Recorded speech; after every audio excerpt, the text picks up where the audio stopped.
la tahasadu, kada ku yi hasadar junanku.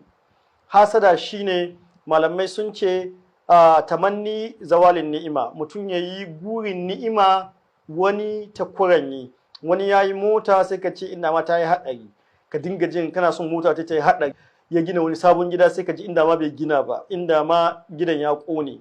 Ibn Taymiyyah yana da wata fassara akan hasada wadda yake ta fi ta sauran haɗewa. Sai ya ce karahiyatu husulin ni'ima, kazan kana jin haushin ni'ima ta samu wani, kawai ko da baka son ta gushe.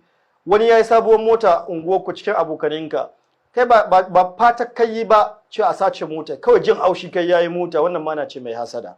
Kuma wannan fassarar ta fi zama a ammu, ta fi shumuliya, cewa in dai wani bawan Allah zai samu abu ka ji haushin ya samu, to sunanka mai hasada.